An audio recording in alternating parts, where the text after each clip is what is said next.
তোমার ধারণা হতে পারে আমি অনর্থক বানাইছি খাওয়ার জন্য, ঘুমানোর জন্য। না, অনর্থক বানাই না, অকারণে বানাই না। প্রশ্ন যদি করেন মালিক আপনি আমাদেরকে কেন বানাইলেন, আল্লাহ জবাব দিয়া দেয় ওয়ামা খালাকাতুল জিন্না ওয়াল ইনসা ইল্লা লিয়াবুদুন। মানব এবং দানব দুইটা জাতিরে আমি বানাইছি শুধুমাত্র কেবলমাত্র আমি আল্লাহর গোলামির জন্য। ভুলে যেও না অনর্থক বানাই নাই, বানাইছি গোলামির জন্য। গোলামি যদি না করো বান্দারে আমি কিন্তু কাউরে ছেড়ে দিব না।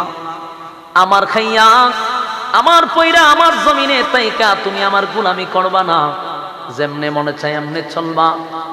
আর মনে করছো আমি আল্লাহ তোমারে ছেড়ে দিব না, মালিক কাউরে ছেড়ে দেয় না, মালিক কাউরে ছেড়ে দেয়। এই পৃথিবী বৃদ্ধ হয়ে গেছে, এই পৃথিবী বৃদ্ধ হয়ে গেছে। একদিন এই পৃথিবীও থাকবে না, সব আল্লাহ ধ্বংস করে দিবে, ধ্বংস হয়ে যাবে, সন্দেহ নাই। কিন্তু আপনি আমার মাথায় থাকতে হবে আমি কিন্তু ওইখানে পরীক্ষা দিতে আসছি রে। পরীক্ষার হলে পরীক্ষা দিতে ঢুকছি। দুনিয়ার পরীক্ষার হলে ঢুকলে পড়ে একটা সময় দেওয়া হয় 2 থেকে 3 ঘন্টা। প্রশ্ন আপনার কাছে আসছে, যদি মনে করেন প্রশ্ন লাইন না লিখে আমি গান লিখব, অসুবিধা নাই। আপনার কাগজ পুরা ফিল আপ করবেন, কোনো অসুবিধা নেই। বাধা দেয় ওই কথা কইনা দিয়ে আপনারা, কোনো টিচার কি বাধা দেয় যেটা লিখতে পারবি না? এই কথা কিন্তু কোনো টিচার বলে না, কারণ পরীক্ষার্থীর স্বাধীনতা। গান লিখেও দেয়া দেয়, গজল লেখেন কোনো অসুবিধা নেই, প্রশ্নের উত্তর লেখেন তাও সমস্যা নেই। যুবক ভাইরা আমার, এর 1 নাম্বার কারণ হলো তোমার স্বাধীনতা দিছি, যা মনে চায় তা লেখো, কিন্তু বুঝে নিও রেজাল্ট যখন বাহির হবে উপায় থাকবে না, উপায় থাকবে না। কোরআন এমন একটি গ্রন্থ নাজিল হইছে 1500 বছর আগে, এখনো কোরআন আছে, কিয়ামত পর্যন্ত কোরআন। বয়স কত? 1500। আপনি একটু চিন্তা করে দেখেন, 100 বছর যদি একটা গ্রন্থের বয়স হয়, এটার রাইটার তালাশ করে পাওয়া যায় না, কত অদল বদল হয়। কিন্তু 1500 বছর হইল, আজ পর্যন্ত শব্দ তো দূরের কথা, একটা জেড জবর আজ পর্যন্ত পরিবর্তন হয় নাই। এটা সবচেয়ে বড় কোরআনের মুআজিজা।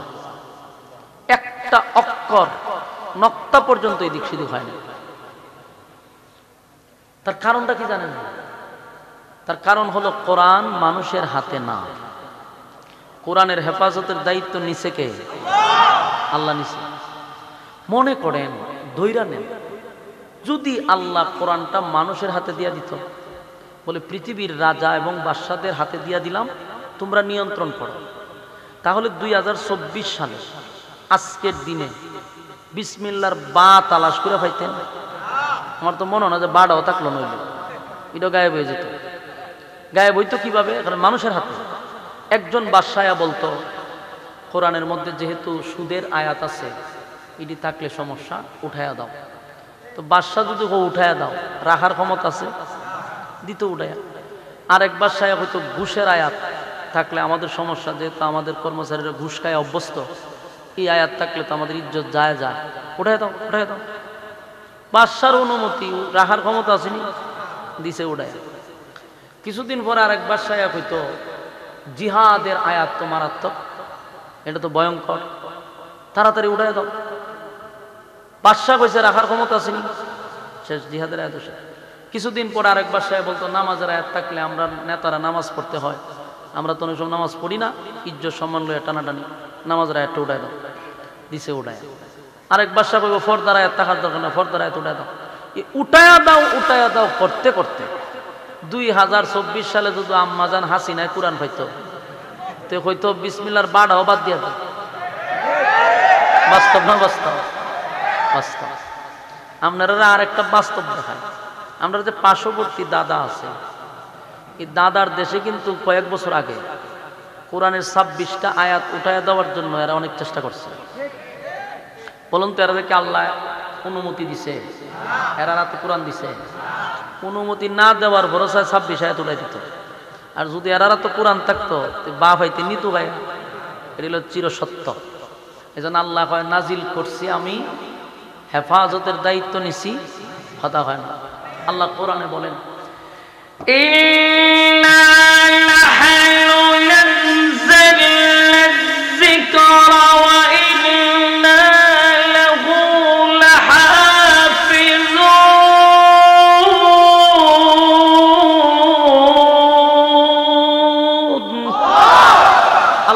নাজিল করছি আমি, তার হেফাজতের দায়িত্ব নিছি আমি। সুবহানাল্লাহ।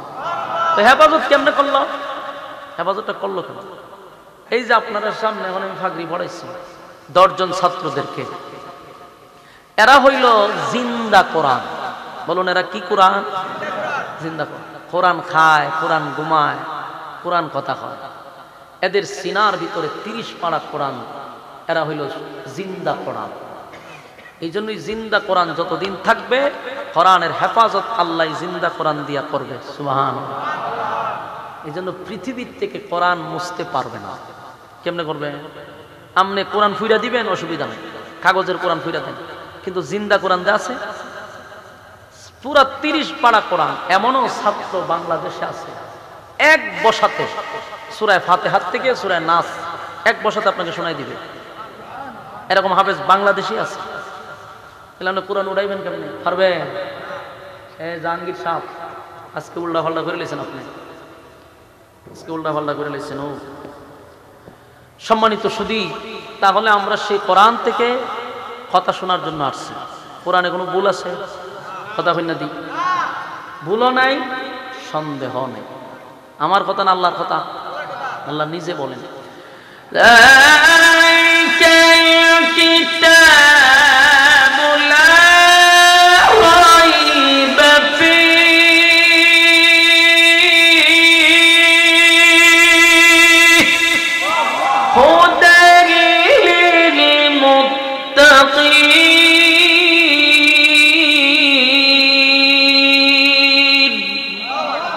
দেখেন পৃথিবীতে যত গ্রন্থ আছে প্রত্যেক গ্রন্থের রাইটার যিনি লেখক তার একটা দুর্বলতা সবসময় থাকে। দুর্বলতাটা কি? সে কয় আমার ভুল হইতে পারে। দেখবেন পৃষ্ঠার শেষে, কিতাব যারা পড়েন, বই পুস্তক পড়েন, শেষে কিন্তু রাইটার একটা বক্তব্য থাকে, যেমন গ্রন্থটি লিখতে অনেক ভুল হইতে পারে, আপনারা ধরিয়ে দিবেন, পরবর্তীতে আমি সংশোধন করার চেষ্টা করব। আর এখন তো নাম্বার দিয়ে দেয়। কিন্তু 1500 বছর আগে কোরআন যিনি নাজিল করছেন সেই রাইটার উনি নিজেই বলেন আমার কোরআনে ভুল নাই। সুবহানাল্লাহ। সন্দেহ নেই। আজ পর্যন্ত কোরআনের ভুল কেউ ধরতে পারছে? তাহলে 1500 বছর আগে চ্যালেঞ্জ করছে আল্লাহ, পারলে ভুল ধরে দেখা। আজও পারছে না, কিয়ামত পর্যন্ত পারবে না ইনশাআল্লাহ। সেই কোরআন থেকে কথা শোনার জন্য আপনারা বসছেন। আল্লাহ আমাদের সবাইকে বুঝার, আমল করার তৌফিক দান করুন। আমি যে আয়াতগুলি পড়ছি সূরা নাবাত থেকে, আয়াতগুলিকে সামনে রেখেই আমরা কথা বলবো ইনশাআল্লাহ। পৃথিবীর কোনো মানুষ জাহান্নামে যাইতে চায়? আপনারা যাইতে চাননি? আমিও না। কেউ জাহান্নামে যাইতে চায় না। প্রত্যেকটা মানুষের দাবি সে জান্নাতে যাইতে চায়। জান্নাত কিন্তু কারো মামুর বাড়ি না যে চাইলে আপনারা জান্নাত দিয়ে দিব। জান্নাত এটা কারো আত্মীয় স্বজনের বাড়িও না। তাহলে জান্নাতকে আল্লাহ সবারই দিয়ে দিব বিনা শর্তে? না শর্ত লাগবে? বাধ্যতামূলক জান্নাতে যাওয়ার জন্য শর্ত আছে। বিনা শর্তে আমাকে আপনাকে জান্নাত দিবে না। দুনিয়া দিবে, দুনিয়া বিনা শর্তে দেয়। দুনিয়া পাওয়ার জন্য কোনো শর্ত নাই। আস্তিকরে দুনিয়া দেয়, নাস্তিকরে দুনিয়া দেয়। আল্লাহ মানলেও দুনিয়া দিবে, না মানলেও দুনিয়া দিবে। ডোনাল্ড ট্রাম্প আল্লাহ মানে দিছিনি দুনিয়া? আমরা তো কম না বেশি? পুরা দেশও দিয়ে দিছে।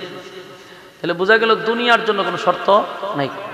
কিন্তু জান্নাতে যাইতে গেলে অবশ্যই শর্ত। শুধু শর্ত না, অবশ্যই শর্ত। শর্তটা কি? 1 নাম্বার, ইল্লাল্লাযীনা আমানু, তোমরা ঈমান আনো আমি আল্লাহর উপর। ঈমান ছাড়া কোনো ব্যক্তিকে জান্নাতে আল্লাহ ঢুকাবে না।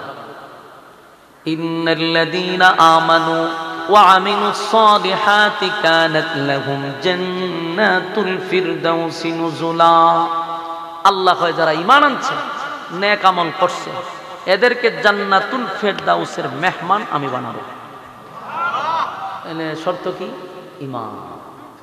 মানুষ আমরা সবাই দাবিদার ঈমানদারের। এখানে যারা বসছে সবার একটাই দাবি, হুজুর আমরা ঈমান আনছি। কথা কই না দি? আপনারা কি ঈমানদার না? ঈমানদার। ঈমান আনার পরেও কেন আল্লাহ বলে ঈমান আনো? আর ঈমানদার আল্লাহ এত ওয়াজ করতেছে কেন? সব জায়গায় খালি ঈমানদারের ওয়াজ করে। ইয়া আইয়ুহাল্লাযীনা আমানু তাকুল্লাহা হাক্কা তুকাতিহ। আল্লাহ হয় ঈমানদারেরা ভয় করো আমাকে, ভয় করার মতো। বেঈমান রে কইছে না ঈমানদাররা কইছে? ঈমানদাররা কইছে ইয়া আইয়ুহাল্লাযীনা আমানু কু আনফুসাকুম ওয়া আহলিকুম নারা। আল্লাহ কয় হে ঈমানদাররা, জাহান্নামের আগুন থেকে নিজে বাঁচো, অপরকেও বাঁচাও। এটা কি বেঈমান রে কইছে না ঈমানদাররা কইছে? ঈমানদাররা কইছে ইয়া আইয়ুহাল্লাযীনা আমানু তুবু ইলাল্লাহি তাওবাতান নাসুহা। এখানে আল্লাহ ঈমানদাররে বলেন তোমরা গুনাহ থেকে ফিরে আসো, গুনাহ থেকে ফিরে আসো, লজ্জিত হও গুনার উপর, তওবা করো। বেঈমান রে কইছে না ঈমানদাররা কইছে? তো সব জাত ঈমানদার রিওয়াজ করে। ঘটনা কি? এর এক নাম্বার কারণ হইল আমরা তো সবাই ঈমানদার। ঈমানদার দিয়ে এখন আমরা বুঝবো কেমনে? জ্বর যদি কারো উঠে তো দেখবেন বগলের নিচে একটা খাড়ি ঢুকায় রাখে, এটারে কতক্ষণ পরে টান্দা বাড়ি পিরা হয় 102। তার মানে তাপমাত্রা 102 গেছে, যেটা দিয়ে মাফিটারে হয় থার্মোমিটার। থার্মোমিটার থাকার কারণে যত জ্বর কত পয়েন্ট আছে এটা বইলা দেয়। কিন্তু আপনি আমি ঈমানদার দাবি করলে আমরা ঈমান মাফার কোনো থার্মোমিটার নাই। কথা কই না দি? জ্বর মাপার ঈমান থার্মোমিটার আছে? কাছে বলে থার্মোমিটার না থাকার কারণে আমরা সবাই ঈমানদার দাবি করে বসে আছি। কারণ আমরা দাবি করছেন কিন্তু একটা দেখতেছেন। এই জন্য দেখবেন সমাজের সুদখোরেরাও নিজেকে ঈমানদার দাবি করে, ঘুষখোর নিজের ঈমানদার দাবি করে, জেনাখোর ঈমানদার দাবি করে, লম্পট বদমাশ দুর্নীতিবাজ নিজেকে ঈমানদার দাবি করে, এমনকি বেনামাজি সেও নিজেকে ঈমানদার দাবি করে। বাস্তব না বাস্তব? কেন? থার্মোমিটার নাই। এই জন্য এর দাবি হে করে বই রয়েছে। এক ওয়াক্ত নামাজ নাই, ওই ঈদের সময় 2 নামাজ পড়ে। এই ব্যক্তিরও জিগাইবেন এ ফাক্কা ঈমানদার। জেনা ব্যভিচার করতে করতে 100 গিয়ে পূরণ করছে, এও হয় আমি ঈমানদার। কেন? থার্মোমিটার নাই। এই জন্য দাবির বেলায় সবাই এক। আল্লাহ হয় আমার কাছে থার্মোমিটার আছে। এই জন্য আমি জানি নিজের ঈমানদার দাবি করে বসে রয়েছে, তোদের ঈমানের কৌটা 0। এই জন্য আল্লাহ বারবার আমরারে বলে ঈমান আন। মানে আপনার ঈমান আনার দরকার নেই। মানুষ কি সব একরকম? কথা কই না দি? মানুষ কিন্তু 2 প্রকার। বলুন মানুষ কয় প্রকার? মানুষ প্রথমত 2 প্রকার। একদল মানুষ হইল সুরতে দেখতে মানুষের মতো, আরেকটা মানুষ হলো গুণগত মানুষ। সুরতে এক ধরনের, আর একটা হলো গুণগত। আল্লাহ দেখেন সূরা রহমানে বলে আর রহমান আল্লামাল কুরআন খালাকাল ইনসান আল্লামাহুল বায়ান। এই আয়াতগুলির যদি অর্থগুলো আপনি একটু দেখেন, বাংলা তো অর্থ পাবেন দেখে নিন। যদি আপনি ডাইরেক্ট বাংলা করেন, আর রহমান দয়ালু আল্লাহ, আল্লামাল কোরআন শিক্ষা দিয়েছেন কোরআন, খালাকাল ইনসান সৃষ্টি করছেন মানুষ। এটা বোঝার দরকার। দয়ালু আল্লাহ শিক্ষা দিয়েছেন কোরআন, সৃষ্টি করছেন মানুষ। তো আল্লাহ দয়ালু, শিক্ষা কোরআন দিছে, আগে সৃষ্টি করছে মানুষ। বলুন তো দেখি পৃথিবীতে কোরআন আগে আসছে না মানুষ আসছে? হ্যাঁ, ওই যে অনেক কোরআন আছে, কোরআন দিল রাসূল 40 বছর পরে। মানুষ এসে কোন সময়? মানুষ আগে আসছে, কোরআন বহু পরে আসছে। কিন্তু আল্লাহ কয় আমি মানুষের আগে কোরআন শিক্ষা দিচ্ছি, এরপরে মানুষ বানাইছি। এটার কারণটা কি? তাফসীর কারকরা বলেন এর উদ্দেশ্য হলো আল্লাহর আদালতেও মানুষ 2 প্রকার। বলুন আল্লাহর আদালতে মানুষ কয় প্রকার? একটা হলো যারা কোরআনের শিক্ষায় শিক্ষিত হয়েছে এরা আল্লাহর আদালতের মানুষ, আর যারা কোরআনের শিক্ষার কাছে দাঁড়াও নাই এরা সুরতে মানুষ, দেখতে মানুষ। আমার কথা বুঝতে জন্যই ভূমিকাটা একটু লম্বা হইলো, এখানে যদি না বুঝেন সামনের আলোচনা বুঝতে কঠিন হবে, এই জন্য একটু মনোযোগ দিয়ে শুনে এই সাইডটা একটু বুঝা যান। আমাদের ছোটবেলায় যখন মাদ্রাসায় যাইতাম না, তখন দাদা বাবা বুঝাইতো আমরা, রে লেখাপড়া করে মানুষ হয়। তখন তো এই মানে সাহসও নাই, বুঝাইবার ক্ষমতাও নাই। যদি কইতাম যে আপনার চোখে কিন্তু আমি গুরু ছাগল, আমি তো মানুষও, তা আপনি দিব না আমি মানুষ হইতাম। এই সময় এটার মর্ম বুঝছি না, আমরাও চিন্তা আমি তো মানুষ হয়ে এরপরে খালি মানুষ হইতাম। আসলে তারা যে কথাটা বুঝাইতে চাইছে আল্লাহ এটা বুঝাইছে। আমাদের দাদা দাদিরা মা বাবারা আমাদেরকে মানুষ হওয়ার কথা বুঝাইছে, যে মানুষ তো দেখতে মানুষ হলেই চলবে না, গুণগত মানুষ হতে হবে। যেন আল্লাহ কয় কোরআন শিক্ষায় শিক্ষিত যান এরা আমি আল্লাহর আদালতের মানুষ। এই জন্য আল্লাহ কয় আল্লামাল কোরআন, শিক্ষা দিলাম কোরআন, খালাকাল ইনসান, সৃষ্টি করলাম মানুষ। তার মানে আগে কোরআন আনার উদ্দেশ্য হইল কোরআন শিকার করে যে মানুষ এটা আমি আল্লাহর আদালতের মানুষ। আপনারা কি দেখতে মানুষ হলে চলবো না গুণগত মানুষ হওয়া দরকার? এই জন্য এখানকার যে আলেম ওলামা ছাত্ররা এরা কোরআন শিক্ষায় শিক্ষিত, এরা হলো আল্লাহর আদালতের মানুষ, গুণগত মানুষ। সুবহানাল্লাহ। যদি আপনি গুণগত মানুষ হতে পারেন তাহলে আল্লাহ রাব্বুল আলামিন বলেন আমি জান্নাতুল ফেরদাউসের মেহমান বানাবো। ভিআইপি আছে কিছু জান্নাতের মধ্যে, ভিআইপি আছে। ভিআইপি জান্নাতটার নাম হলো জান্নাতুল ফেরদাউস, সবচেয়ে ভিআইপি জান্নাত। আল্লাহ দিবে কারে? যারা এক নাম্বার শর্ত পালন করছে, এটা হলো ঈমান। বলেন এক নাম্বার শর্ত কি? ঈমান আনতে হবে এবং নেক আমল করতে হবে। ওয়া আমিলুস সালিহাত, তোমরা নেক আমল করো। নেক আমলের মাধ্যমে আল্লাহর নৈকট্য লাভ করতে হবে। রাজি আছি ইনশাআল্লাহ? এই পৃথিবী এটা কিন্তু চিরস্থায়ী না, এটা ক্ষণস্থায়ী। বিশ্ব পরিস্থিতির পরিসমাপ্তি আল্লাহ ঘটাবে, বিশ্বাস হয়? এই পৃথিবী থাকবে না, সব ধ্বংস হবে, এটা 100%। আল্লাহ বলেন কুল্লু মান আলাইহা ফান, সব ধ্বংস করে দিবে। ধ্বংস করবো কেমনে? জাকুনি দিয়া, এটা লাড়া দিব। ইযা যুলজিলাতিল আরদু জিলজালাহা, ভূমিকম্প দিব, দিয়া শেষ করব দুনিয়া। তাহলে বিশ্ব পরিস্থিতির পরিসমাপ্তি ঘটাবে, থাকবে না। তাহলে এই দুনিয়া কেন আল্লাহ বানাইলেন, কেন সাজাইল? আল্লাহ হয় পরীক্ষার হল যেভাবে মানুষ সাজায় আমিও সাজাইছি। এটা শুধুমাত্র তোমাদের একটা পরীক্ষার সেন্টার। এখানে পরীক্ষা দিতে আসছো, রেজাল্ট আউট হবে পরকালে। বলুন পরীক্ষার জায়গা কোনটা? দুনিয়া। রেজাল্ট কোথায়? পরকালে। এই জন্য এই পৃথিবীটা একটা পরীক্ষার হল, প্রতিটা মানুষ পরীক্ষা দিতে হবে। বিনা পরীক্ষায় আল্লাহ কাউকে জান্নাতে ঢুকাবে না। আপনারা কি দারুণ আল্লাহ এমনি বানাইছে? আপনারে খাইবার লিগিয়া, ঘুমাইবার লিগিয়া, আড্ডা মারবার লিগিয়া? কথা হয় না? আফাহাসিবতুম আন্নামা খালাকনাকুম আবাসান ওয়া আন্নাকুম ইলাইনা লা তুরজাউন।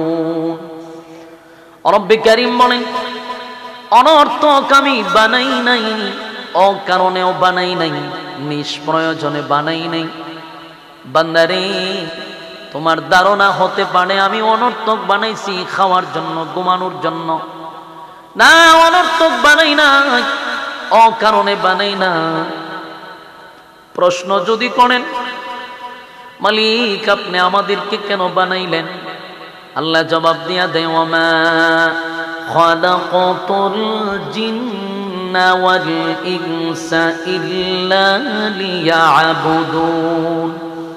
মানব এবং দানব দুইটা জাতিরে আমি বানাইছি শুধুমাত্র কেবলমাত্র আমি আল্লাহর গোলামির জন্য। ভুলে যেও না অনর্থক বানাই নাই, বানাইছি গোলামির জন্য। গোলামি যদি না করো বান্দারে আমি কিন্তু কাউরে ছেড়ে দিব না। আমার খাইয়া আমার পয়রা আমার জমিনে তাইকা তুমি আমার গোলামি করবা না। যেমনে মনে চাই এমনে চলবা। আর মনে করছো আমি আল্লাহ তোমারে ছেড়ে দিব না, মালিক কাউরে ছেড়ে দেয় না। মালিক কাউরে ছেড়ে দেয়। এই পৃথিবী বৃদ্ধ হয়ে গেছে, এই পৃথিবী বৃদ্ধ হয়ে গেছে। একদিন এই পৃথিবীও থাকবে না, সব আল্লাহ ধ্বংস করে দিবে, ধ্বংস হয়ে যাবে, সন্দেহ নাই। কিন্তু আপনি আমার মাথায় থাকতে হবে, আমি কিন্তু ওইখানে পরীক্ষা দিতে আসছি রে। পরীক্ষার হলে পরীক্ষা দিতে ঢুকছি। দুনিয়ার পরীক্ষার হলে ঢুকলে পড়ে একটা সময় দেওয়া হয় 2 থেকে 3 ঘন্টা। প্রশ্ন আপনার কাছে আসছে, যদি মনে করেন প্রশ্ন লাইন না লিখে আমি গান লিখব, অসুবিধা নাই। আপনার কাগজ পুরা ফিল আপ করবেন, কোনো অসুবিধা নেই। বাধা দেয় ওই কথা কই না দিয়ে আপনারা, কোনো টিচার কি বাধা দেয় যেটা লিখতে পারবি না? এই কথা কিন্তু কোনো টিচার বলে না, কারণ পরীক্ষার্থীর স্বাধীনতা। গান লিখেও দেয়া দেয়, গজল লেখেন কোনো অসুবিধা নেই, প্রশ্নের উত্তর লেখেন তাও সমস্যা নেই। যুবক ভাইরা আমার, এর 1 নাম্বার কারণ হলো তোমার স্বাধীনতা দিছি, যা মনে চায় তা লেখো, কিন্তু বুঝে নিও রেজাল্ট যখন বাহির হবে উপায় থাকবে না, উপায় থাকবে না। এই পৃথিবীর মানুষ পরীক্ষার হলে আসছি পরীক্ষা দেওয়ার জন্য। আর কলিজার টুকরা বায়ানা মুরব্বী বাবাদেরকে উদ্দেশ্য করে বলি, পৃথিবী চিরস্থায়ী নয়, কেউ থাকতে পারে নাই। আপনারা আমার পাত থেকে মাথা পর্যন্ত যদি আপনি একবার তাকান, নিজেই বুঝতেছেন আপনি আছেন না যাইতেছেন। প্রতিদিন যাইতেছি, কারণ মাথার চুলগুলো কালো ছিল। হঠাৎ করে তাকায়া দেখি মাঝে মধ্যে চুলগুলি সাদা হয়ে যাচ্ছে। আমার চোখের জ্যোতি আগের মতো নাই গো, জাপসা জাপসা দেখি, বোঝা গেল সিগনাল।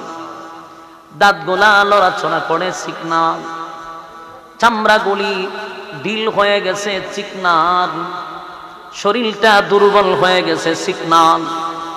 এত কিছু আভাস পাওয়ার পরও কেন রে দুনিয়ার এই রঙ্গ তামাশা পাইয়া আমরা ঘন্টার পর ঘন্টা সময় নষ্ট করি? যদি মাদ্রাসার কোনো শিক্ষক বলে আসেন না একটু মাহফিলে যাই, আসেন না নামাজে যাই, উত্তর দেয় হুজুর আমার তো সময় নাই। যেই লোকটা বলল সময় নাই গো, তাকায়া দেখবেন ঘন্টার পর ঘন্টা ফেসবুকে আরেকজনের বিরুদ্ধে লেখার সময় আছে। তাকায়া দেখবেন বিপিএল আইপিএল ঘন্টার পর ঘন্টা দেখার সময় আছে। এখানে কথা কয় কেটা দেন, এখানে কথা কয় কেটা? ঘন্টার পর ঘন্টা বিপিএল খেলা, ঘন্টার পর ঘন্টা আইপিএল খেলা দেখার সময় আছে না নাই? কথা বুঝতেছেন? আপনার এইদিকে তাকায় আছে, মনোযোগ দেন। ঘন্টার পর ঘন্টা আইপিএল বিপিএল খেলা দেখার সময় আসেনি? আছে। কিন্তু মসজিদের খতিব ইমাম ডাক দিলে তার সময় নেই। আল্লাহ বলেন সময়ের মালিক আমি, আমার দেওয়ার সময় আমারে দিলি না। ওয়াল্লাহ, সময়ের কসম, সময়ের কসম, সময়ের কসম আল্লাহ করছে, সময়টারও কসম করছে আল্লাহ। ইন্নাল ইনসানা লাফি খুসর, আল্লাহ কয় সময়ের কসম, নিশ্চয়ই তোরা ক্ষতিগ্রস্ত। আল্লাহ যদি কয় ক্ষতিগ্রস্ত, বুঝেননি বিপদ আছে না নাই? কথা হয় না? আমার মালিক বলে সময়ের কসম, আমার দেওয়ার সময় পাইয়া তুই সময়ের অপচয় করস। আল্লাহ কয় ইন্নাল ইনসানা লাফি খুসর, এই নিশ্চয়ই তোরা ক্ষতিগ্রস্তের মধ্যে আসস। আমরা কিন্তু ক্ষতির মধ্যে আছি, নিজেরাও বুঝতেছি, এরপরও শুধরাইতে পারলাম না। যুবক ভাইরা, মানুষ কিন্তু 2 রকম, একটা সুরতে মানুষ, দেখতে মানুষ, আর একটা গুণগত মানুষ। এই মাহফিলে যারা আসছে বলুন, সবার মন মানসিকতা কি একরকম? সবাই ওয়াজ শুনতে আসে নাই, সবাই হেদায়েতের উদ্দেশ্যে এখানে বসে নাই। আল্লাহ রাব্বুল আলামিন বলেন মানুষের মধ্যে কয়েক প্রকারের মধ্যে 2 রকম, দেখতে সুরতে মানুষ, আরেকটা হলো গুণগত মানুষ। গুণগত মানুষের কাজ হলো তাদের মাথায় একটা জিনিস সব সময় আসে, এটা হলো পরীক্ষা দিতে আসছি, সময় কিন্তু খুব কম। একবার যদি পরীক্ষার হল থেকে বাহির হইতে পারি গো, আর কোনদিন পরীক্ষার হলে ঢোকার সময় নেই, সময় নেই। জীবনে একবারই পরীক্ষা দিতে আসছি, দ্বিতীয়বার পাস করা ফেল করার আর কোনো সুযোগ নেই। তাই প্রত্যেকের অ্যালার্ট থাকতে হবে, পরীক্ষার সময় শেষ হওয়ার আগে আমাদের কিন্তু কাগজ ফিল আপ করতে হবে। কথা হয় না? আমার যুবক ভাইরা, এই পৃথিবীতে কেউ থাকতে পারলো না, ক্ষমতা দেখায়ও বেশি দিন থাকতে পারে নাই। আল্লাহ বহু নেতা বানায়া দুনিয়াতে ছাড়ছে। ফেরাউনও একজন নেতা ছিল রে, নমরুদ্দারও গোটা পৃথিবীর রাজত্ব আল্লাহ দিছে, সাজ্জাদরে দিছে, সবাই রে নেতাগিরি দেখায়া দিছে। কেউ থাকতে পারে নাই, তুমিও না, আমিও না, কেউ থাকতে পারবো না। আবার আপনার চলে যেতে হবে গো, কিন্তু যাই না রাখেন, যদু ফেল কইরা বসেন মুফাইনা। প্রত্যেকটা মানুষ ইয়াদ রাখবেন, কিয়ামত কিন্তু দুই প্রকার, একটা হলো কিয়ামতে কুবরা, একটা হলো কিয়ামতে সুগরা। বড় ছোট আছে। বড় কিয়ামত হলো বাঁশি বাজায়া দিবে, ছোট কিয়ামত হলো যার যখন মরণ হবে রে, তার তখন কিয়ামত শুরু হবে। মাম্মা তা ফাকাত কামাত কিয়ামতুহু, যে যখন মারা যায় তার কিয়ামত কিন্তু এখান থেকে শুরু হয়। কথা বুঝতেছেন? এই প্যান্ডেলে বৈশা যদি মারা যান, মালাকুল মাউত আজরাইল যদি সামনে আসে রে, এখান থেকেই কিয়ামত শুরু হয়ে যাবে। তাহলে কিয়ামত দুই প্রকার, একটা হলো যার যার কিয়ামত, আর একটা হলো সমষ্টিগত কিয়ামত। যার যার কিয়ামত মানে হলো যে যখন মারা যায় তার কিয়ামত তখন থেকেই শুরু। এই পৃথিবী ধ্বংস করে দেওয়ার পরে আল্লাহ কয় রাখবো না, পৃথিবী ধ্বংস করে দিব। কুল্লু মান আলাইহা ফান, সব ধ্বংস করে দিব। এই পৃথিবী শেষ, পুনরায় আমার আল্লাহ কিন্তু আবার সবাইকে দাঁড় করাবে। বিশ্বাস হয়? কথা দিয়ে আপনারা আসতে পারেন। আবার মালিকের কাছে দাঁড়াইতে হবে, মালিকের সামনে হাজিরা দিতে হবে গো। আল্লাহর নবী বলেন, হাসরের মাঠে মানুষকে আবার দাঁড় করাবে। যারে যেখানে কবর দেওয়া হয়েছে ঠিক এই জায়গা থেকে আপনি দাঁড়াইবেন। আপনারা রাধিকার মানুষ হবিগঞ্জে গিয়া দাঁড়াবে না, রাধিকার মানুষ রাধিকায় উঠটা দাঁড়াবে, উলঙ্গ অবস্থায় দাঁড়াবে, কলিজা পাটা পিপাসা লইয়া দাঁড়াবে। আল্লাহর নবী বলেন, এত পিপাসা লইয়া দাঁড়াবে, তামাম পৃথিবীর পানি যদি তার গলায় ঢেলে দেওয়া হয়, পিপাসা নিবারণ হবে না। সেই মানুষগুলা যখন দাঁড়াবে, কাদা মাটির নিচ থেকে উঠটা দাঁড়াবে। হাসরের মাঠে সর্বপ্রথম যাকে উঠানো হবে তিনি হলেন আমাদের নবী মুহাম্মাদুর রাসূলুল্লাহ সাল্লাল্লাহু আলাইহি ওয়াসাল্লাম। সর্বপ্রথম যিনি উঠবেন আমাদের নবী। পৃথিবী যখন ধ্বংস করে দিবেন, পৃথিবীর অস্তিত্ব থাকবে না, হাসরের মাঠটা কিন্তু রাধিকাই হবে। এটা জানেন না আপনারা? কথা হয় না? এই রাধিকাই হাসরের মাঠ হবে। পৃথিবীর মধ্যে আল্লাহ এই ব্যবস্থা করবে, কিন্তু এখনকার পৃথিবী আর তখনকার পৃথিবীর মধ্যে বেশ কম থাকবে। বাঁশি বাজানোর পরে পৃথিবীর অস্তিত্ব থাকবে না, অস্তিত্ব থাকবে না। আল্লাহ যখন ইসরাফিল আলাইহিস সালাতু ওয়াস সালামকে আবার পুনরায় জীবিত করবে, জিবরাইলও জীবিত করবে। জিবরাইলের দায়িত্ব হলো সর্বপ্রথম হাসরের মাঠ থেকে তুমি আমার বন্ধুরে দাঁড় করাও। জিবরাইল পাগল পাগল হইয়া হাসরের মাঠ তালাশ করবে রে, আল্লাহর হাবিব কোথায় আছে। গোটা হাসরের মাঠ তালাশ করবে, জিবরাইল পাগল পাগল হয়ে যাবে, নবীরে পাবে না। যেই জিবরাইল কতবার নবীর রোজায় আসছে, কিন্তু এখন নবীরে পায় না রে। গোটা হাসরের মাঠ তালাশ করে পাগল হয়ে যায়, নবীরে পায় না। দৌড়াইয়া জিবরাইল গিয়া ইসরাফিল রে কয়, এই বেচারা তুই যে ফু দিলি, এখন তো আমি নবীর রোজা কোথায় আছে তালাশ কইরা পাই না, বইলা দে পয়গম্বর কোথায় আছে। কই আমারে জিগাও লাভ নাই, মাটিরে জিগাও, কারণ মাটির মধ্যে আছে, মাটি তো কইতে পারবে। জিবরাইল দৌড়াইয়া মাটিরে গিয়া কয়, মাটিরে আমার দায়িত্ব পয়গম্বরকে হাসরের মাঠে দাঁড় করানো, বল তোর কোন জায়গায় হাবিবে কিবরিয়ারে রাখছস। মাটি কয়, জিবরাইল ইসরাফিলে যখন বাঁশি বাজায়া দিছে আমার মধ্যে এমন কম্পন সৃষ্টি হয়েছে, আমি মাটির মধ্যে মাটি নাই, এমন ওলট পালট হয়ে গেছে, আমি যে আমার মধ্যে নবীরে কোথায় রাখছি আমিও জানি না। কি বুঝলেন?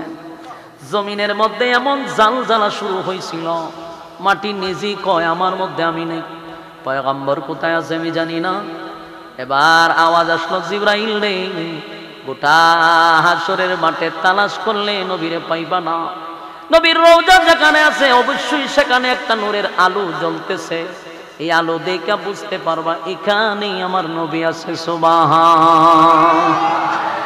জিবরাইল আলাইহিস সালাতু ওয়াস সালাম দৌড়াইয়া পয়গম্বরের রওজার সামনে গিয়া দেখে আলো দেখা যায়, সেখান থেকে আমার নবীরে দাঁড় করাবে।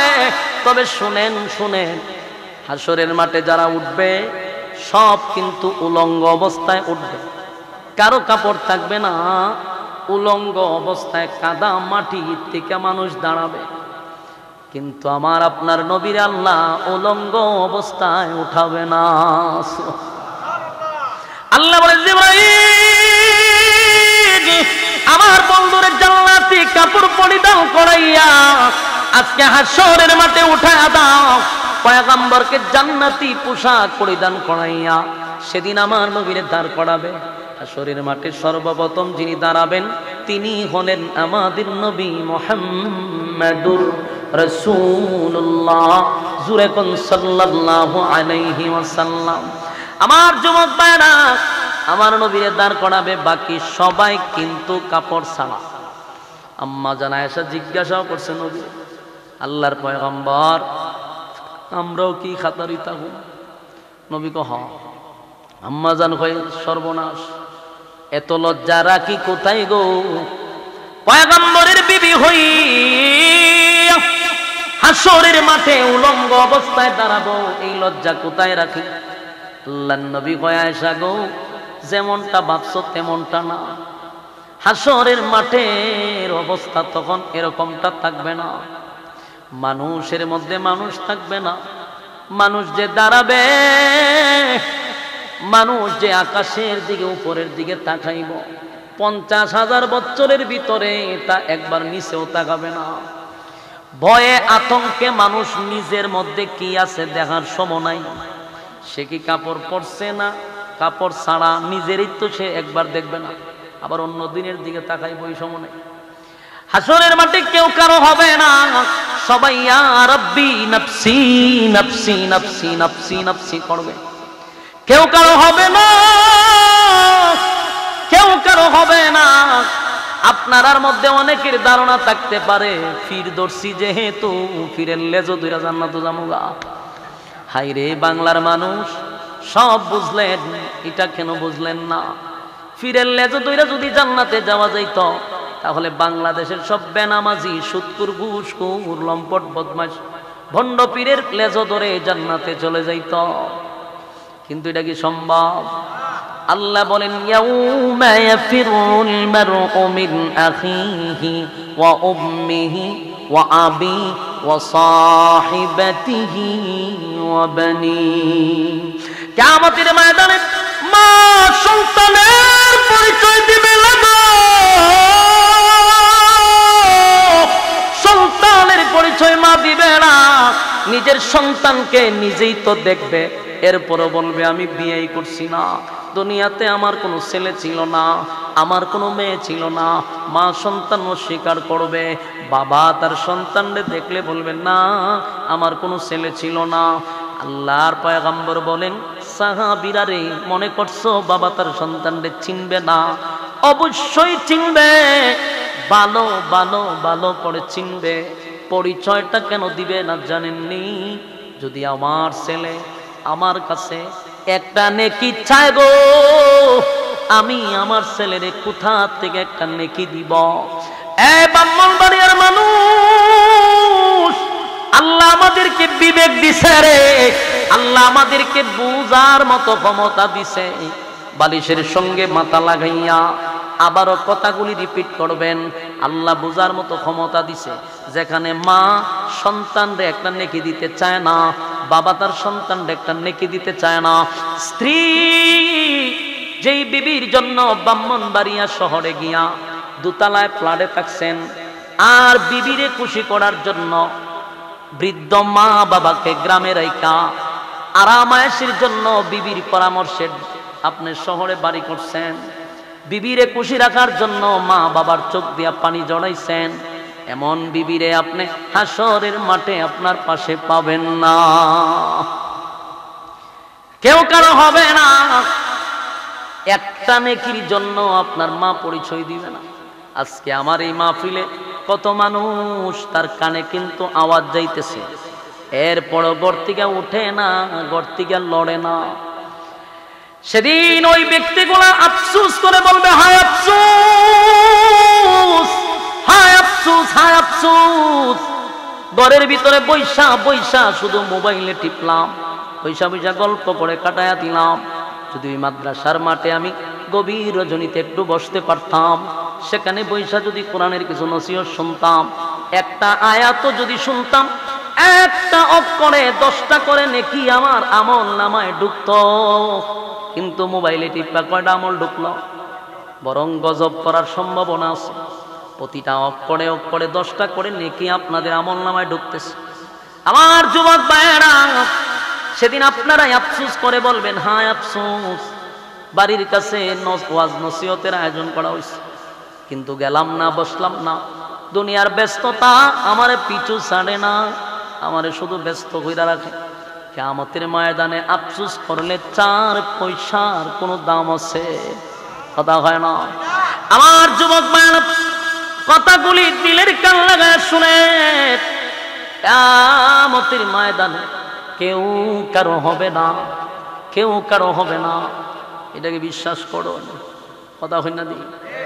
আপনারা আওয়াজে বোঝা যায় বাস্তব হইতে পারে, না হইতে পারে। আপনারা কি 52 মানুষ না? আওয়াজ দিন না কেন? বলুন কেউ কারো হবে? আপনি যদি এটা বুঝেন যে আমার ফিরও কোনো কাজ আসবে, মা দেয় না নেকি তো ফিরে দিব আপনি? কথা কই না, হুজুর সাহেব আপনারা নেকি দিব, হুজুর সাহেব আপনারা জান্নাত নিব। ফির ধরা মানেই যে জান্নাত নিবে, বিষয়টা এমন না। হক্কানি পীরের ছায়ার তলে থাকা দরকার। এর উদ্দেশ্য হইল, পীর মানে উস্তাদ, উনি আমারে শিক্ষা দিবে। পীর ধরার উদ্দেশ্য হইল শিক্ষা দেওয়ার জন্য, মানে আমি তার কাছ থেকে শিখব। পীরের কাজ উচিত মুরিদানদের শিক্ষা দেওয়া। ওমা আপনারা যদি আওয়াজ কর, পীরের কাজ কি খালি গরু ছাগল খাওয়া? পীরের কাজ কি মুরিদানের ঘর থেকে ডিম মুরগি লইয়া যাওয়া? পীর চিনেন না, এই জন্য মন গড়া পীর ধরেন, আর এরা আপনারা বুঝায় চিন্তা করিস না আমি আছি। খালি তুই উরুষের সময় বড় একটা গরু দিবি আর ছাগল দিবি। পীর ধরার ক্ষেত্রে সাবধান, কারণ পীর মানে উস্তাদ। পীর তো এটা ফার্সি শব্দ, আপনারা মনে করেন পীর জানে কিতাব। উস্তাদই আমার পীর, কারণ ওনার কাছ থেকে আমি শিখবো। আপনারা এখানে যদি পীর ধরতে হয়, এমন বড় পীর তোই আপনারা জানবেন। ইব্রাহিম কাসিমি সাহেব যদি ধরতে পারেন, উনি একজন আল্লাহওয়ালা মানুষ এবং এলেমের একটা জাহাজ।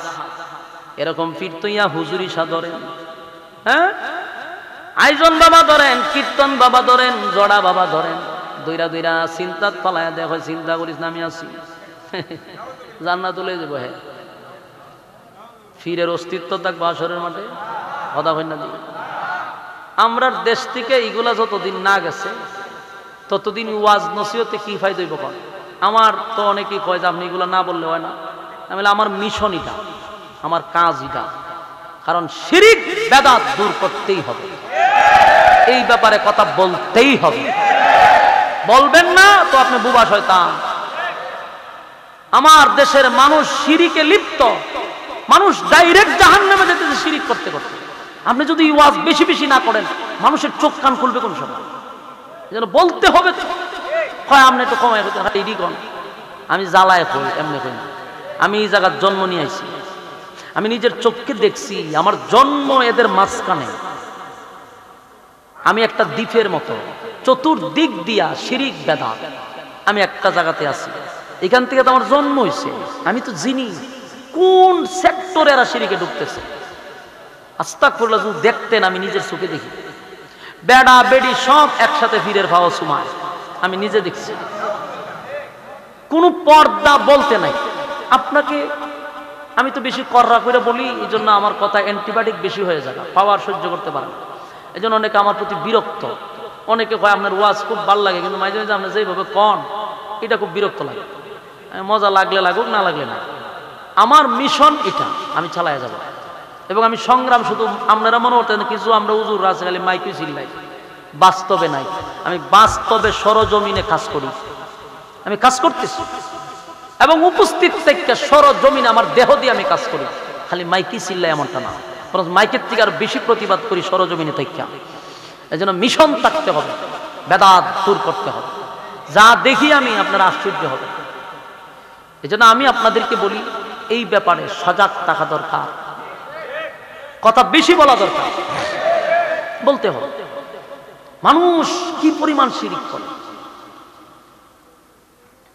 পর্দার কোনো ওয়াজ নেই। আচ্ছা দেখেন তো, আমি একটা কথা আপনারা বলি, প্রচলিত যে পীরগুলো আমরা দেখি ইউটিউবে, যারা বাপের গিচ্ছা করে, যেমন এক পীর সাহেবের ছেলে, সে বলতেছে আমার মোটর সাইকেল নিয়ে যাইতেছি রাস্তা দিয়া, তেল শেষ হয়ে গেছে।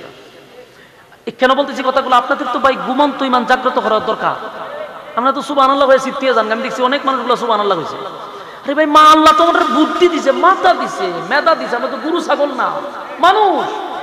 হে ওয়াজ করতেছে, এর বাপের কত এখন কয় আমার গাড়ি তেল নাই, আব্বাকে ফোন দিলাম, আব্বা হুজুর বলল ট্যাঙ্কি খুলো, ট্যাঙ্কি খুললাম, ফু দাও, ফু দিলাম, লাগাই দাও, লাগাই দিলাম।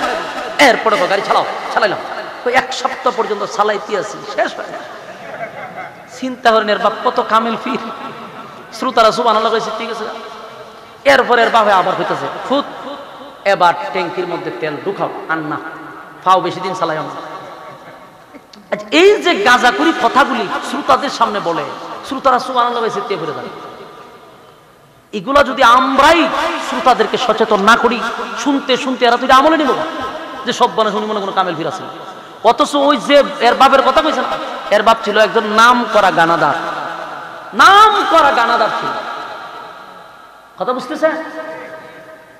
বাড়ি হলো বুড়িছং, আমি চিনি, আমি কুমিল্লা পড়েছি না, কুমিল্লা 5-7 বছর থেকেছে, আমি তো চিনি জায়গা। তার বাপ ছিল নাম করা একজন গানাদার, বাপরে বানাইছে আল্লাহর ওলি। এখন এগুলো প্রতিবাদ না করলে মানুষ আমলে নিয়ে যাবে, মনে করবে যে সর্বনাশ, নিশ্চয়ই কিছু একটা আছে। চিন্তা করেন, এই সমস্ত কথা বলে মানুষের ঈমান নষ্ট করতেছে। আমার প্রশ্ন হলো, আল্লাহ আমাদেরকে বোঝার একটা ক্ষমতা দিছেনি? কথা কই না দি? আমরা খাজা লাগাই না কেন? পীর ধরা যে ফরজ এমন তত্ত্ব না। আমার উস্তাদ ধরা ফরজ, যিনি আমাকে রাস্তা দেখাবে, ওই এরই পীর হয়। আপনাকে রাস্তা দেখায়া দিবে, ডাইনে যাবেন না বামে যাবেন। কিন্তু যাদের কাছে আপনারা মুরিদ হচ্ছেন, সূরা ফাতিহা তো পড়তে পারেন না। আমি নিজের চোখকে দেখছি, ফাতিহা পড়তে পারেন না। 2 দিন ধরে একটা ভিডিও ভাইরাল হয়েছে ইউটিউবে, এর বাপও ফির, মস্ত বড় ফির, প্রচুর প্রোগ্রাম তার, এমন এক আয়াত করছে মাথা দাঁত দেব দিছে, প্রতিটা অক্ষরে অক্ষরে ভুল। আমি গণছি 17-18টা ভুল আছে একটা আয়াতের মধ্যে। অথচ এদেরকে মানুষ পীর মানতেছে, এদের পাও টিফাইতেছে, এদের পাও চুমা দিতেছে, নাউজুবিল্লাহ। তো জাতিকে আমি আপনি যদি না বুঝাই বাঁচাইব, আপনারা মনে বিরক্ত লেগে গেছে গা? এই যে 2 জন উঠা শুরু করছে, লক্ষণ হলো হুজুর অ্যান্টিবায়োটিক হয়েছে নাকি? সব দলের লোক থাকতে পারে, কিন্তু আমি তো উগ্রভাবে বলতেছি না। আপনার মাথায় আমি কথাটা ঢুকাই দিলাম, বালিশের সঙ্গে চিন্তা করে আপনি দেখবেন। আমি আমার স্বার্থে বলছি, আমি কি আগামীতে ফিরমু? জিন্দিগিতে এটা আশা করা যায় না। আমার মাঝে মধ্যে হাসি উঠে, অনেক জায়গায় যায়, অনেক হুজুররা খেলাপথ দিয়ে দেয়, আমার হাসিটা যায় যে এবছর আমার খেলাপথটা দিল, কিতাব বুঝতে দিল। মানুষ তো খুশি হয়ে ফেসবুকে লেগে, আমার শরম করে, আমি নিজে ফিরের প্রতি বিরক্ত হয়েছে। উনি যে আমার দিল, কিতাব বুঝতে দিল আমার, আমি কি এটার যোগ্য? তুমি কেন দিল আমার? এগুলা জাহির হইতে চায়, এগুলো আমি পছন্দ করি। এগুলো এক ধরনের একটা বন্যামি, অযোগ্য লোকরে খেলাপথ দিয়ে বইতে। আরে আমি যোগ্য কিনা তুমি ইস্তেহারা করে দেখো আগে, আমার দেওয়া যায় কিনা। তুমি টাসপিরা বাস জ্বালাইলা যে তোমার খেলাপথ জ্বালাইছি, ভাইছিলাম একটা অযোগ্য লোকগুলারে আপনি দিবেন কেন? আজকে আমরা বাংলাদেশে অনেক বক্তা আছে, ফির মরে গেছে, এই সময় খবর নাই, ওখানে আছে ওই হয় আমার উনি খেলাপথ দিয়ে গেছে, তাফা দেখো। ইটা কিন্তু ভণ্ডামি, এগুলো ছাড়তে হবে। সম্মানিত শুধু আপনারা আমার কথা কি বিরক্ত হয়েছে?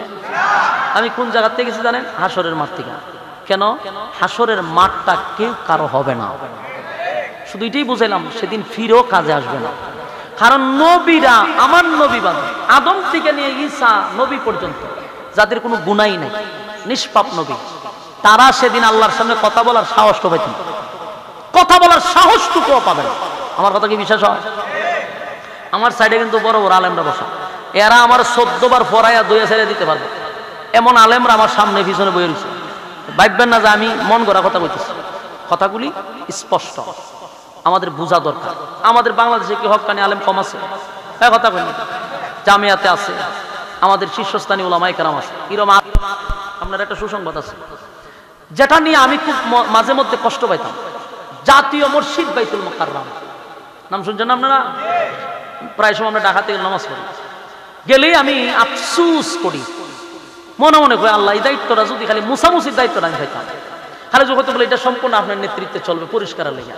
আমি প্রায় সময় উজু করি আর করি যে আমার কোনো দায়িত্ব না, খালি হয়তো যদি পরিষ্কার রাখার দায়িত্বটা আপনার দিছি তো দেখাই দিতাম পরিষ্কার কারে করে।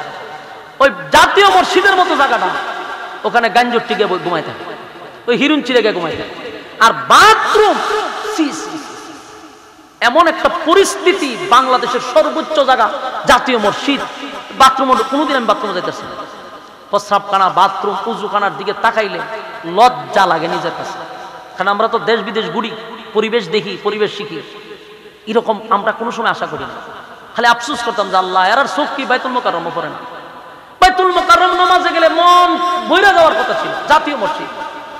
এই মাথা আমার এটা সবসময় খালি ঘুরতে হইতাম, হারে পরিষ্কারের দায়িত্বটা তো আমি পাইতাম। হবে না, আল্লাহ তখন বলবে নাফরমান আমলনামা দেখ কি করছস। আপনাকে আমলনামা দেওয়া হবে, আপনি নিজেই আমলনামা পড়বেন গো, এমন শিক্ষিত হবেন আল্লাহ উচ্চ শিক্ষিত বানাইয়া হাসরের মাঠে দাঁড় করাবে। আমলনামা পড়বেন আর বলবেন আমার মালিক আমার প্রতি বেইনসাফি করে নাই। নিজে নিজেই বলবে বেইনসাফি করে না। এরপরে আল্লাহ বলবে এবার আমলনামা বাম হাতে পাইছ।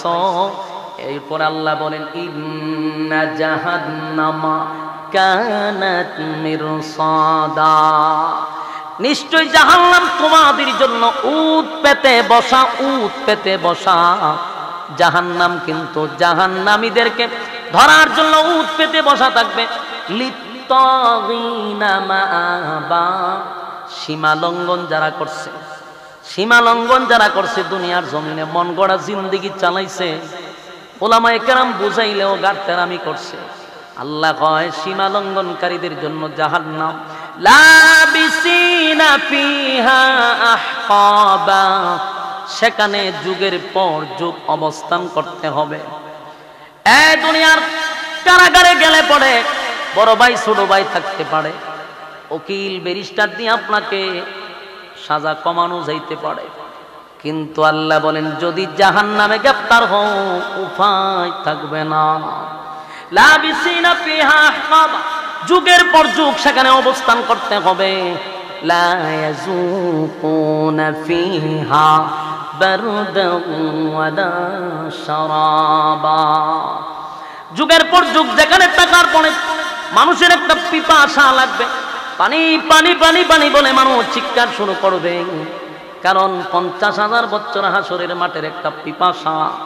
জাহান্নামে যখন আপনাকে ঢোকানো হবে, জাহান্নামের আগুনের পুরানো একটা পিপাসা, হাজার হাজার বছরের পিপাসা।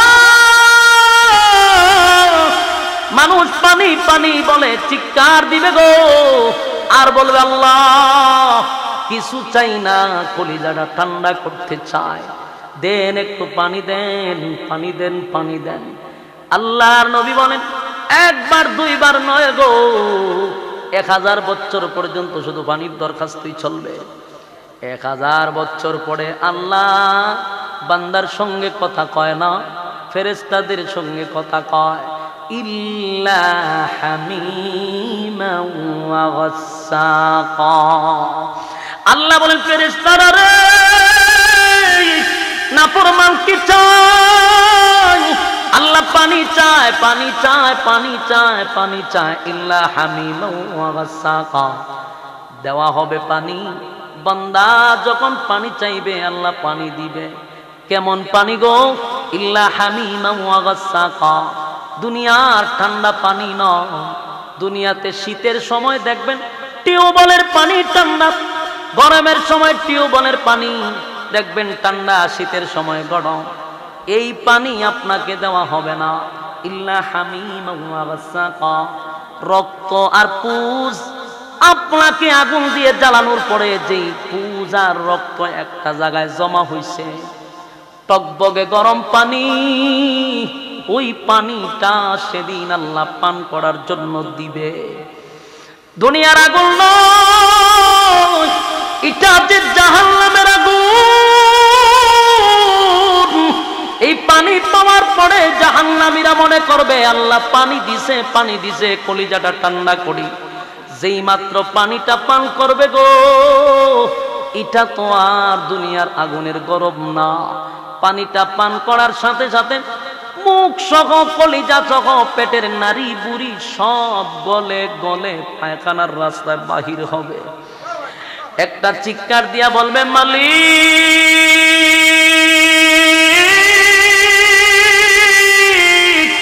এমন পানি আপনার কাছে চাই না, কি এমন পানি দিলেন গো? আল্লাহ তখন বলবে বাংলারে, দুনিয়ার জমিনে শীতের সময় গরম পানি, গরমের সময় ঠান্ডা পানি আমি দিছি। সব পানি খাইয়াও আমার নাফরমানি করলি, আমার জমিনে তাইকা আমার নাফরমানি কইরা আমি আল্লাহর শুকরিয়া আদায় করলি না। আজকে দেখ কেমন লাগে।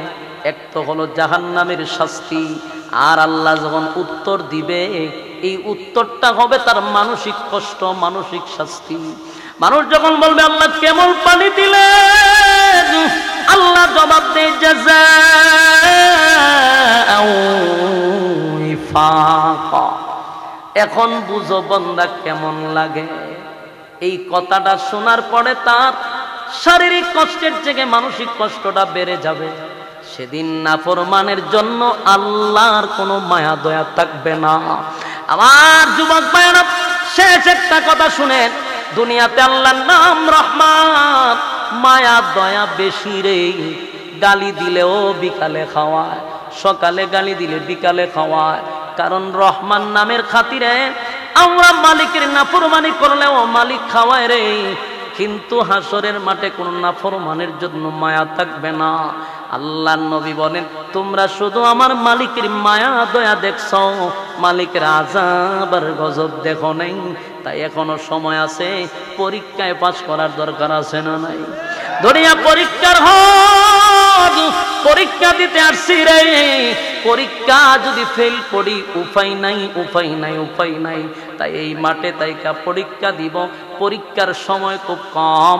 যেদিন মালাকুল মউত আজরাইল আসবে, সেদিন আর পরীক্ষা দিতে দিবে না। তাই পরীক্ষার আগে প্রস্তুতি নেওয়ার দরকার আছে না নাই? কারা কারা নিতে রাজি হাত তুল্লা দেখায়া দেই। লিল্লাহে তাকবীর।